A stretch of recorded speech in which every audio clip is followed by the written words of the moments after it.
जय भीम। आप मुझे सुनना चाहते हैं? मैं कम से कम 1 घंटा बोलने वाला हूँ। समय है आपके पास? फिर बैठ जाओ। जब आप बैठ जाओगे तभी बात होगी। जब तक आप बैठोगे नहीं तब तक कोई बात नहीं होगी, क्योंकि भीड़ से कोई बात नहीं करनी है मुझे। क्योंकि आज मैं यहाँ भीम नगरी के प्रोग्राम में हूँ, तो जब आप बैठ जाओगे तभी बात होगी। मैं इंतजार कर लूंगा आपका कि आप बैठ जाओ।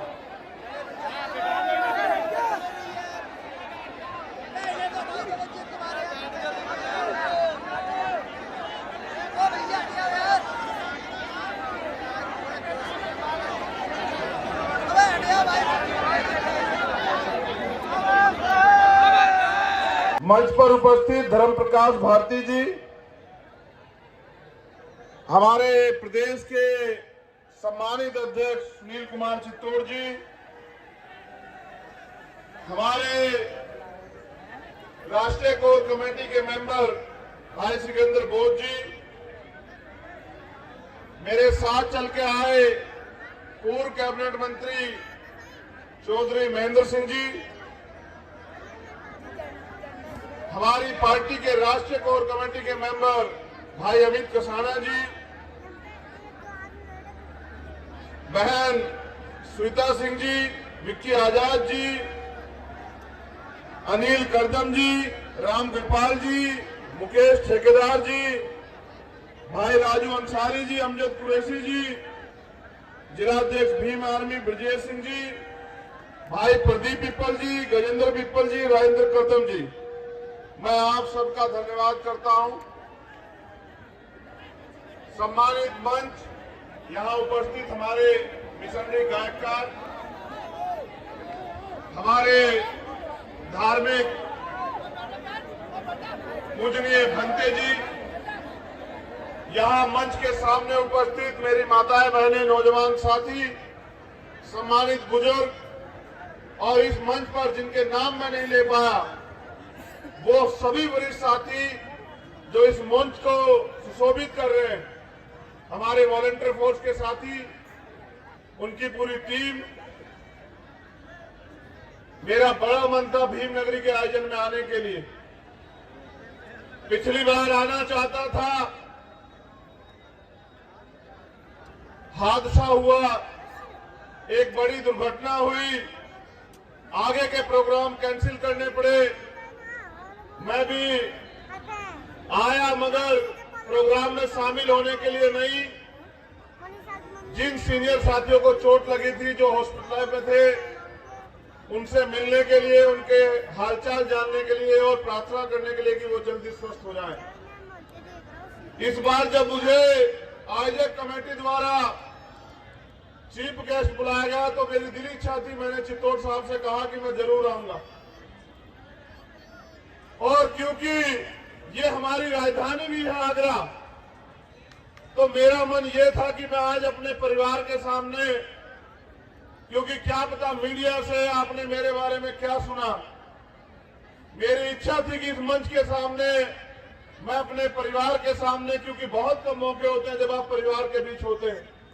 राजनीतिक मंच तो बहुत होते हैं, आंदोलन भी बहुत होते हैं, लेकिन ये मेरा परिवार है और मेरे दोनों तरफ परिवार मेरा बैठा हुआ है। मैंने सोचा था कि जब मैं अपने परिवार के बीच में होऊंगा तो मैं अपनी बात जरूर रखूंगा कि मैं कौन और मैं क्या चाहता हूं। अपनी बात को रखने से पहले, क्योंकि जिनकी वजह से हम हैं और जिनकी 132वीं जयंती समारोह में हम लोग शामिल हुए हैं, मैं उन महापुरुषों को एक श्रेणी में रखते हुए महामानव तथागत बुद्ध से लेके संत शिरोमणि सदगुरु रविदास, गुरु नानक देव, गुरु कबीरदास, भगवान वाल्मीकि, गुरु घासीदास, राष्ट्रपिता ज्योतिबा फूले, छत्रपति साहू जी महाराज, पेरियर रामा स्वामी नायकर, पेरियर लल्ले यादव, क्योंकि ये आगरा की धरती है तो एक और शख्स जिनके काम की मैं दिल से सराहना करता हूं, चौधरी चरण सिंह जी को भी नमन करता हूं। हम लोग जयंती क्यों मना रहे हैं, हम लोग भीमनगरी का आयोजन क्यों कर रहे हैं, ये जानकारी तो भीमनगरी के बारे में मुझे समझ से मिली, लेकिन जितना मैं समझ पाया, हम लोग जयंती इसलिए मनाते हैं क्योंकि एक घटना मैं आपको याद दिलाना चाहता हूं, जो बाबा साहब अम्बेडकर के साथ घटी। उन्होंने जब वो पढ़ते थे, उस कॉलेज की दीवार पे एक कोट लिखा हुआ था, जैसे हम बुद्ध विहार में अम्बेडकर भवन में देखते हैं कोट लिखे होते हैं। कोट ये था कि मनुष्य पैदा होता है और मर जाता है, महापुरुष पैदा होते हैं लेकिन महापुरुष कभी नहीं मरते। बाबा साहब अम्बेडकर ने वो जो दूसरी लाइन थी, उस दूसरी लाइन को कट कर दिया, क्योंकि वो किसी बुद्धिजीवी व्यक्ति द्वारा 200-300 साल से वहां लिखी हुई बात थी। इसका विरोध हुआ तो बाबा साहब अम्बेडकर से सवाल जवाब किया गया। उनसे पूछा गया कि डॉक्टर अम्बेडकर, आपने ये क्यों मिटाया? कल जब अध्यापक भी होंगे, स्टूडेंट भी होंगे, तो आपको अपना पक्ष रखना। तो बाबा साहब अम्बेडकर ने जब उनको मौका मिला और उन्होंने ये बात रखी, तो उन्होंने कहा, सच है, मनुष्य पैदा होता है और मर जाता है, ये एक अटल सत्य, ये सत्य है, मैं इसका विरोध नहीं करता हूं। लेकिन जो दूसरी लाइन लिखी गई है कि महापुरुष पैदा होते और महापुरुष कभी नहीं मरते, तो उन्होंने कहा महापुरुष कभी पैदा नहीं होते, क्योंकि पैदा मात्र एक बच्चा होता है, उसके जीवन के संघर्ष, त्याग, बलिदान और उसके जाने के बाद समाज, प्रदेश, देश, बुद्धिजीवी लोग ये आकलन करते हैं कि ये व्यक्ति कैसा था। जीवित व्यक्ति कभी महापुरुष नहीं हो सकता है। तो बाबा साहब अम्बेडकर ने कहा, हेलो, पैसे पूरे मिले हैं ना?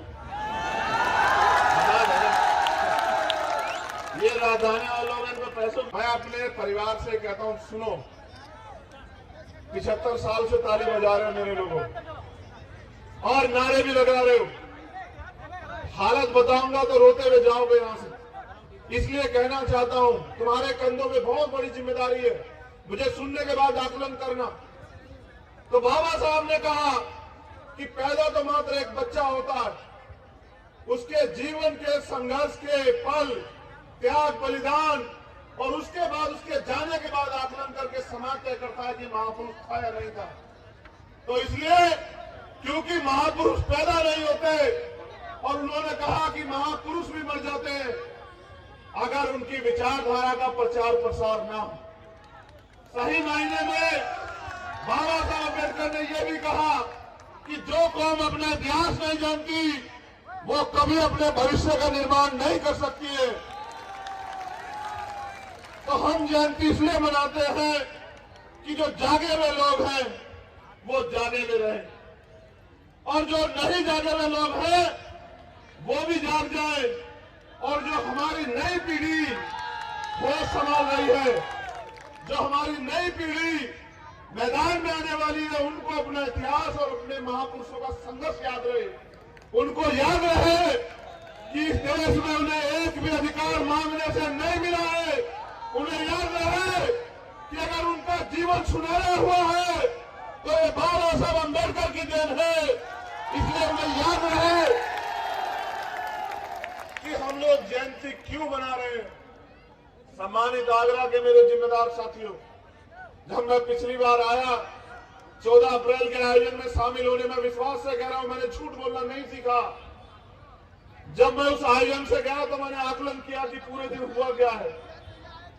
तो मैंने सोचा कि ये तो वो धरती है जहां बाबा साहब अम्बेडकर ने 18 मार्च 1956 को भाषण दिया था। इनमें तो उनका गहरा असर होना चाहिए, मगर उस दिन जो मैंने देखा कि एक से बड़ा एक डीजे लगाते हैं, खूब नाचते कूदते हैं, तो मैं ये सोच रहा था कि बाबा साहब क्या बता के गए और हम क्या कर रहे हैं। तो मैंने घर जाके परिवार में भी ये बताया कि भाई आगरा में कुछ हो नहीं रहा है, लेकिन जब मैंने आज ये भीम नगरी का आयोजन देखा तो मैं जिम्मेदारी का था कि बाबा साहब ने 18 मार्च 1956 को यहाँ एक भाषण दिया और वो भाषण ये था, उसका एक हिस्सा भैया बता गए, मैं उसको पूरा करना चाहता हूं। उन्होंने कहा कि बड़ी मुश्किल से मैं तमाम तरह के अन्याय, अत्याचार, अपमान, जुल्म, जाति सह के अपने 4 बच्चों की कुर्बानी देके मैं इस कारवां को यहां तक लेके आ पाया। अगर आप इसको आगे नहीं बढ़ा सकते तो इसको पीछे मत जाने देना मेरे बच्चों। मेरा ये आखिरी संदेश है आपको। उन्होंने ये भी कहा कि मुझे मेरे पढ़े लिखे लोगों ने धोखा दिया। उस समय के हिसाब से कहा होगा। मैं जिम्मेदारी से कहता हूं कि आज का पढ़ा लिखा तो उनके मूवमेंट को आगे बढ़ाने में लगा हुआ है, जी तोड़ मेहनत कर रहा है। मैं धन्यवाद देता हूं पूरे अधिकारी कर्मचारी वर्ग को, पूरे अपने पढ़े लिखे समाज को कि वो दिन रात मेहनत कर रहा है कि हमारा समाज खड़ा हो जाए। फिर उन्होंने ये भी कहा, क्योंकि इसका जिक्र बड़ा कम होता है, ये युवाओं के लिए है, कि मैं सोचता हूं कि अब मैं बूढ़ा हो चुका हूं, मैं बीमार भी रहता हूं, जो कुछ मैं अपने समुदाय के लिए करना चाहता था उसका बहुत कम कर पाया हूं। मैं सोचता हूं कि अगर कोई नौजवान इस तंबू का तंबू बनने के लिए खड़ा हो जाए और इस कारवां को आगे बढ़ाने का काम करे तो डॉक्टर अम्बेडकर भी चैन से मर सके। उन बाबा साहब अम्बेडकर को, क्योंकि मैंने उनको जीते जी नहीं देखा, मैं बहुत छोटा हूं उनसे। मेरी जन्म तिथि है 5 दिसंबर और मेरे बाबा साहब चले गए 6 दिसंबर को। मैं उनसे बहुत छोटा हूं और मैं उनके नखून के बराबर भी नहीं, काम में भी। तो मैं सोचता हूं दिन रात कि उन्होंने ये भी कहा कि व्यक्ति भूखा रह सकता है लेकिन अपमानित होकर नहीं रह सकता। मेरे लोगों, जिस समाज के बारे में उन्होंने सोचा था कि ये समाज राज करेगा, वंचित वर्ग पूरा, महिलाएं, दलित, शोषित, वंचित, पीड़ित, इनको बराबर के अधिकार, स्वाभिमान, सम्मान मिलेगा। आजादी के 75 साल बाद वो समाज कहां खड़ा है, हमें आकलन करना चाहिए। क्या बाबा साहब अम्बेडकर के कार्य को पूरा करने की तरफ हम लोग आगे जा रहे हैं या बाबा साहब अम्बेडकर के द्वारा दिए गए अधिकार पीछे जा रहे हैं? मेरे लोगों, और इसका भी आपको विवरण करके बता देता हूं। विवरण ये है, मेरे सम्मानित पूर्व नेतागण भी यहां बैठे हैं, इनको भी सोचना है, मेरे वरिष्ठ वकील साथी भी बैठे हैं, कि एक समय था, चाहे केंद्र की सरकार हो या स्टेट की सरकार, जब बजट बनता था तो SC ST के लिए कुछ योजनाएं होती थी, स्पेशल कंपोनेंट प्लान का पैसा आता था, हमारे बुद्ध विहार बने, रविदास मंदिर बने, अम्बेडकर भवन बने, हमें लोन बने, हमें बिजनेस करने की आजादी मिले, हमें कुछ और काम करने के अवसर मिले, हमें एजुकेशन में अवसर मिले, ये सारी व्यवस्थाएं होती थी। इस बार का बजट आपने देखा होगा मेरे पढ़े लिखे लोगों, क्या आपने स्पेशल कंपोनेंट प्लान का एक वो सुना? SC ST के लिए कोई स्पेशल ट्रीटमेंट सुना? तो कारवां तो लूट चुका है। सच तो यह है कि कारवां लुटेरा ने लूट लिया है और मेरा समाज अभी गाने बजाने में व्यस्त है, नारा लगाना, झंडा उठाने में व्यस्त है। मेरा समाज, जिस समाज को दुनिया की गद्दी पर नाम रोशन करना था, राज करना था, आज भी इनकी बच्चियों के साथ अन्याय अत्याचार होता है। मुझे अपने दम को कहना पड़ेगा आपसे। आज ये जालौर में एक बच्ची को, तो मुझे नहीं पता वो कौन है, आके सरेआम गोली मार के चले गए। और आपने देखा होगा कि मैं हाथरस की अपनी बहन के लिए किस तरह न्याय के लिए लड़ रहा था सरकार से। अब क्या मिला न्याय में, आपने सब देखा होगा। सत्ता के ताकत से क्या न्याय को कितना प्रभावित किया। मैं बात आपसे इसलिए कह रहा हूं क्योंकि क्योंकि मैं अपनी जिंदगी का चिट्ठा आपके सामने खोलना चाहता हूं। मेरे लोगों, ये मेरा परिवार है। मैंने कहा ये राजनीतिक मंच नहीं है, यहां सब मेरे अपने वो कहीं किसी उसमें हो।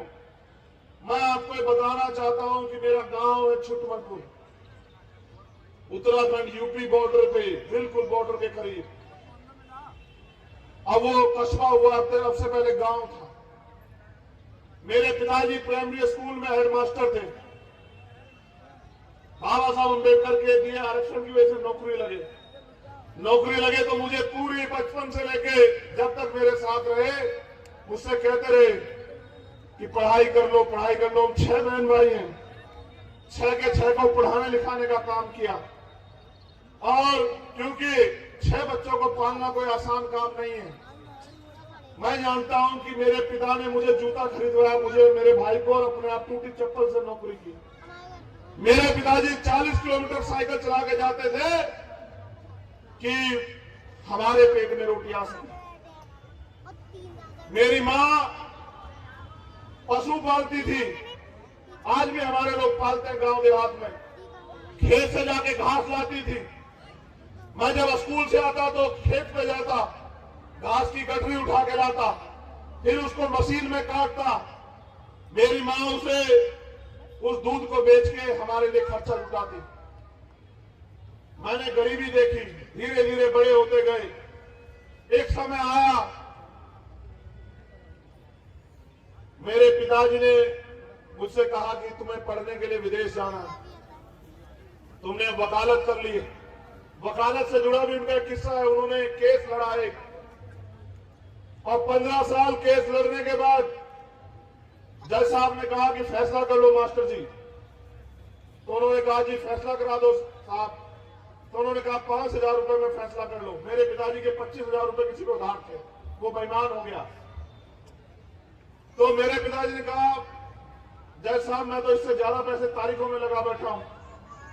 तो उन्होंने रोते हुए जज साहब से कहा कि यहां इन अदालतों में न्याय नहीं होता है, यहां न्याय जज बदलता है, तारीख बदलती है, हमारे जैसे लोग चप्पल घिसते रहते हैं। मैंने अपने बच्चों का हिस्सा काट के इसको उधार दिया था बुरे समय में। तो मेरे पिताजी ने मुझसे कहा कि तुम्हें जज बनना, तुम्हें न्याय करना है, न्याय।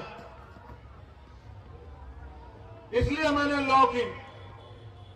फिर मेरे पिताजी ने कहा कि तुम्हें पढ़ने के लिए विदेश जाना है, क्योंकि बाबा साहब विदेश में पढ़ने गए। तुम्हें LLM और आगे की पढ़ाई। उस समय यहां पर साइबर क्राइम का बड़ा वो चल रहा था, वकील नहीं थे। अपने परिवार में शामिल हो जाओगे, लेकिन पता नहीं बाबा साहब का सपना कब पूरा होगा। जिस दिन उनको मैंने खोया 11 जनवरी 2013 को, मैंने ये वचन दिया उनके शव को कि मैं अपने जीवन का आखिरी कतरा तक जो है, आखिरी मिनट तक तो जो है, वो बाबा साहब अम्बेडकर के मिशन को पूरा करने के लिए लगा दूंगा। आज के 11 जनवरी 2013, और ये जब इस बार 11 जनवरी 2023 आई तो मैंने अपनी मां से कहा कि मुझे 10 साल हो गए घर छोड़े हुए, और मैं कोशिश करता हूं कि खाने से पहले भी अगर कोई काम हो तो उसको निपटा दूं। लेकिन सम्मानित साथियों, जैसा मैंने आपको बताया, इस 10 साल में मैंने हजारों लड़ाई लड़ी होंगी, और मेरे साथ मेरी ताकत के रूप में भीम आर्मी के एक कार्यकर्ता ने, चाहे वो पूरे देश में कहीं हो, उन्होंने वो जमीनी लड़ाई लड़के दिखाया। जिन युवाओं को कहा जाता था कि युवा ना समझ होते हैं, युवाओं में लड़कपन होता है, युवा जिम्मेदार नहीं होते, उन युवाओं ने वो करके दिखाया, जिसकी बदौलत आज चंद्रशेखर आजाद इस मंच में बैठा। ये उनकी देन। वरना जहां से मैं निकल के आया, आगरा के भीम नगरी के मंच पे मुख्य अतिथि होना मेरे जैसे गरीब के बेटे के लिए कोई मामूली बात नहीं है। ये समाज का मंच है। तो इन सब के बाद कई ऐसी लड़ाइयां, जिन लड़ाइयों को लड़ते लड़ते मैंने अन्याय की पराकाष्ठा देखी। मैं निर्दोष होते हुए समाज के हितों की रक्षा के लिए 16 महीने जेल में रहा।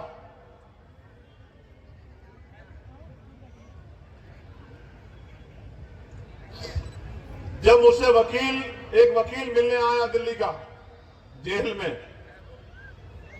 वो वकील और पत्रकार दोनों था, तो मैंने उसको कहा कि आज देखो, सरकार के कारण एक पढ़ा लिखा वकील अपराधी बन के जेल में पड़ा है।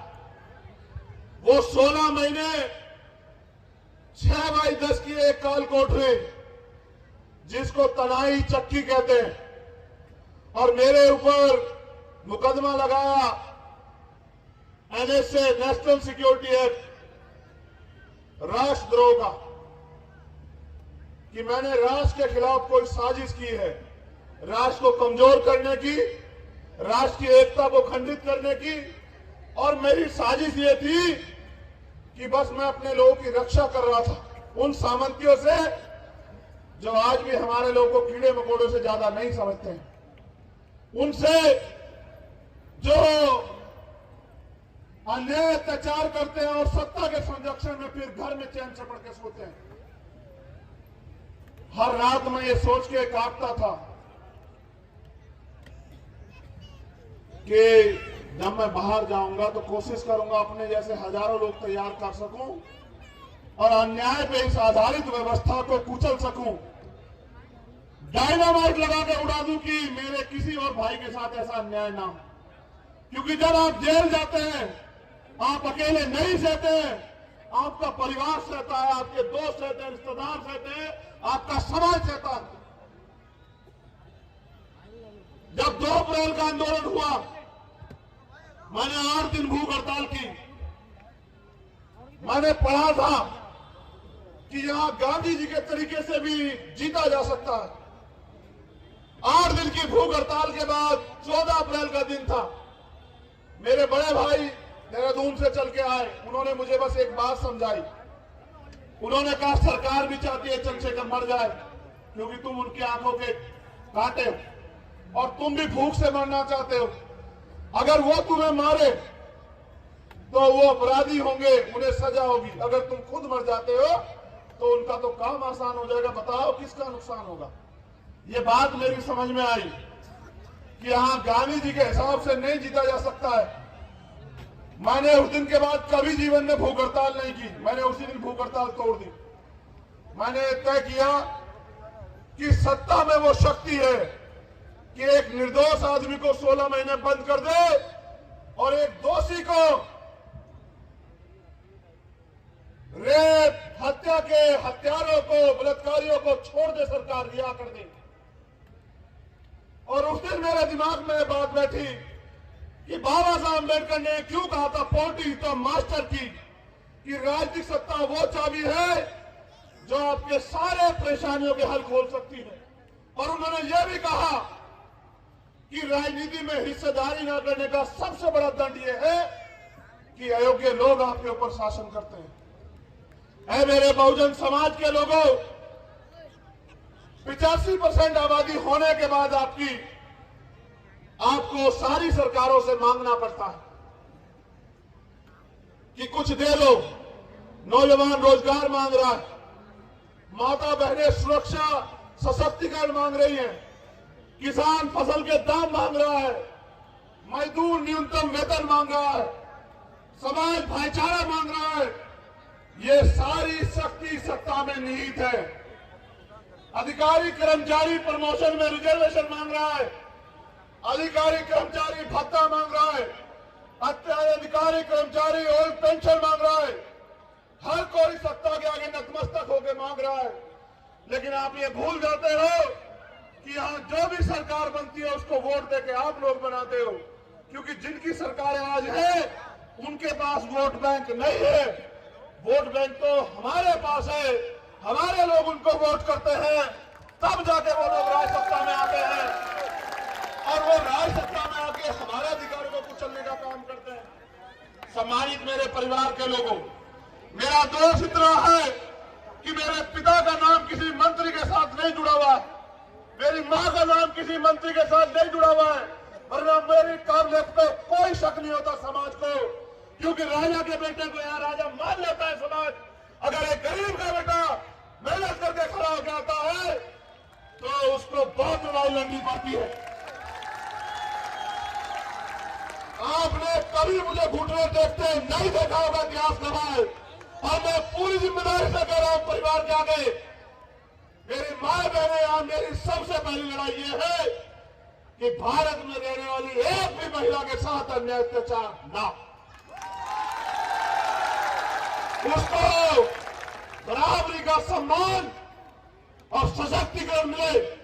क्योंकि मैंने देखा मेरी मां कैसे पेट काट काट के हमें पालती थी, मैंने देखा क्या सहती है माए बहने, मैंने देखा।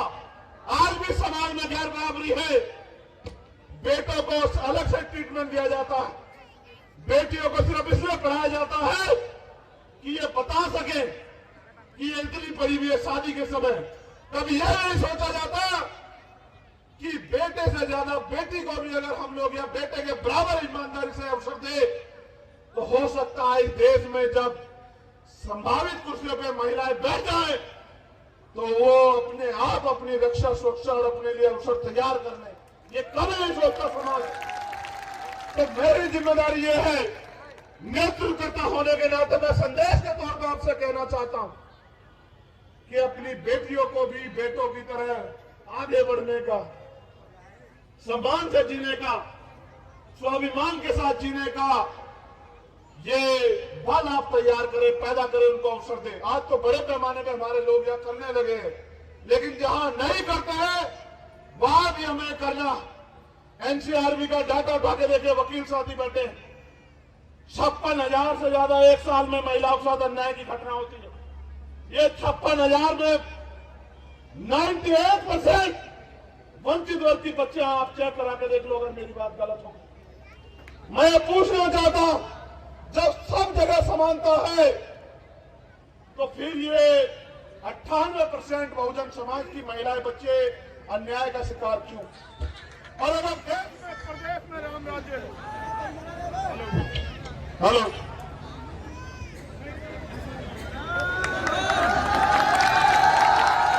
अगर प्रदेश में राम राज्य है,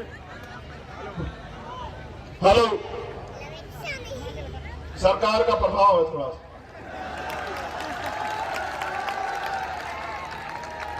जल्दी हटाएंगे, चिंता मत करो। देखो ये भव्य आयोजन, आप लोग यहां बड़े पैमाने पर आए। अगर आप गुलामी तो है भाई, क्या इस देश की महिलाएं नहीं चाहती हो आजादी से जिए? देखो मैं सच बताता हूं भारत का आपको क्या, मैं भी मध्य प्रदेश गया, हमने एक बड़ा आयोजन किया, हमारे लोगों ने देखा होगा 12 फरवरी को, और इतिहास गवाह, मैं चैलेंज के साथ कहता हूं कि अगर मध्य प्रदेश में भारत के प्रधानमंत्री भी इतना बड़ा आयोजन कर दें तो मैं राजनीति छोड़ दूंगा, पूरी जिम्मेदारी से कह रहा हूं। और उस आयोजन की सबसे बड़ी बात यह थी कि एक भी व्यक्ति को ना गाड़ी, ना खाना, ना खर्चा, कुछ नहीं दिया गया, सब अपने पैसे से आए। ये उसकी सबसे बड़ी बात थी, वो समाज की ताकत थी। तो जब मैं मध्य प्रदेश गया तो मैंने देखा कि वहां एक ही लाइन में 5 घर कच्चे, बिल्कुल कच्चे मकान, दरवाजा भी छोटा सा। जब मैं मध्य प्रदेश और बिहार गया तो मैंने देखा कि वहां गरीबी इतनी है कि खाने के लिए खाना नहीं है और पहनने के लिए तन पे कपड़ा नहीं। जब मैं राजस्थान गया, ये आपके बराबर में बॉर्डर भरतपुर, और मैं राजस्थान जब गया तो मैंने देखा कि आज भी वहां छुआछूत गैर बराबरी है। कैसे? मटका छू लोगे ताकतवर लोगों का तो हत्या, मूछे रख लोगे तो हत्या, घोड़ी में बैठ जाओगे तो हत्या, बैंड बाजे से बारात निकालोगे तो हत्या। मैं जब उत्तराखंड में गया, ऊंची जाति के तथागत ऊंची जाति के साथ बैठ के खाना खा लोगे तो हत्या, उनकी शादी में शामिल हो जाओगे तो हत्या। जब मैं उड़ीसा गया तो मैंने देखा ना घर, ना खाना, ना पानी, जानवरों की भी जिंदगी अच्छी होगी, क्योंकि आप देख लेना कि आपके आसपास किसने कुत्ता पाल रखा हो तो वो उसके लिए घर बनाता है, एक छोटी बात गलत लगे। अगर किसने बकरी, गाय, बैल, भैंस पाल रखी हो, और छोड़ो किसी ने तोता भी पाल रखा हो, वो भी उसके रहने के लिए पिंजरा और खाने की व्यवस्था करता है। लेकिन मध्य प्रदेश, उड़ीसा, झारखंड, छत्तीसगढ़, केरला, कर्नाटका, तमिलनाडु, असम, त्रिपुरा, मध्य प्रदेश, राजस्थान, हरियाणा, बिहार, महाराष्ट्र, उत्तराखंड, यूपी, दिल्ली, सब जगह घूम के समझ में आया कि जिनके पास राजनीतिक शक्ति नहीं होती उनको ये अन्याय का सामना करना पड़ता ही पड़ता है और करना पड़ता रहेगा जब तक वो समाज संगठित होकर अपनी राजनीतिक शक्ति नहीं बनाएगा। जिस दिन मैंने अपने पिता को अस्पताल में तड़पते देखा, उस दिन मैंने सोचा अगर मैं कदम उठाएगा और पिता साहूकार की, जमादार की पैसे ना चुका पाने कारण बेइज्जत होता रहेगा, तो जब तक सबके लिए वर्ल्ड क्लास पढ़ाई बेहतर और मुफ्त नहीं हो जाती तब तक हम लोग लड़ते रहेंगे। तो की औलाद हूं मैं, बहुत छोटा हूं उनके आगे, लेकिन उनके कारवा को आगे बढ़ाना चाहता हूं और आगरा में उपस्थित अपने लोगों से शक्ति मांगता हूं कि वो एक बार मुझे इस लड़ाई को लड़ने का अवसर देके देखें। मैं कोई आपका 60 साल का नेता नहीं कि 5 साल के बाद घर में पड़ जाऊंगा, मेरी हड़िया जवाब दे देंगी। मेरे लोगों याद रखना, दिल्ली के अंदर मैंने 250 लाठियां खाई और मुझसे कहा वहां के डीसीपी ने कि माननीय गृह मंत्री, कहना गृह मंत्री से कि चंद्रशेखर मर जाएगा लेकिन अपने लोगों के सम्मान को नहीं झुकने देगा। मैं आज भी वही खड़ा हूं और आपसे कह रहा हूं, और मैंने कई बार कहा कि माननीय गृह मंत्री जी, ये तो मेरे लोग तैयार नहीं हो, सत्ता आती जाती रहती है। अगर मेरे जैसे व्यक्ति से पाला पड़ा कभी आपकी कुर्सी पे मेरे जैसा व्यक्ति बैठा हुआ तो माफी की कोई बात होगी नहीं, इलाज होगा, इलाज, याद रखना मेरी बात। क्योंकि अगर वो बाबा साहब अम्बेडकर के संविधान को छूना चाहेंगे तो पहले उनको अम्बेडकर वादियों की लाशों से गुजरना पड़ेगा, ये बात याद रहे। ये संविधान हमारा सम्मान है, ये संविधान हमारा अभिमान है और आज इस संविधान पे खतरा है। मैं आपसे ऐलान करना चाहता हूं और आपसे कहना चाहता हूं मेरे लोगों, अभी भी वक्त है, इकट्ठे हो जाओ, अभी भी वक्त है, अपनी लड़ाई को समझ जाओ, अभी भी वक्त है, इस लड़ाई को अपने कंधों पे उठा लो मेरे लोगों। ऐसा मौका दोबारा नहीं आएगा अगर एक बार संविधान चला गया। और ये बात मैं इसलिए कह रहा हूं क्योंकि बाबा साहब अम्बेडकर ने जाते जाते कहा था मेरे लोगों कि मुझे मेरे जाने के बाद बराबर मत समझना, जब तक संविधान जिंदा है मैं जिंदा। ये संविधान है जिनकी वजह से आज हमारी बहन मां जिस भी रिश्ते में वो लगती हो, द्रौपदी मुर्मू जी वो राष्ट्रपति है, ये संविधान की देन है। ये संविधान की देन है कि रामनाथ कोविंद जी जो है वो राष्ट्रपति बनते हैं। ये संविधान की देन है कि नरेंद्र मोदी जी पिछड़े वर्ग का खुद को बताते हैं, मुझे तो नहीं पता कौन है, क्योंकि अगर पिछड़े वर्ग के होते तो जातिगत जनगणना में श्रम से भी आगे खड़े होते।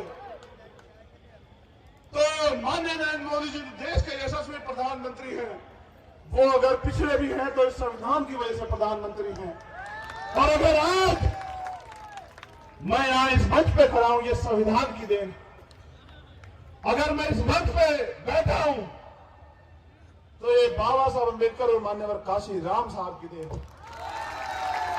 क्योंकि ये लड़ाई विचारधारा की है, ये लड़ाई किसानों की है, ये लड़ाई कमेरों की है, ये लड़ाई महिलाओं की है, ये भाईचारों की लड़ाई है।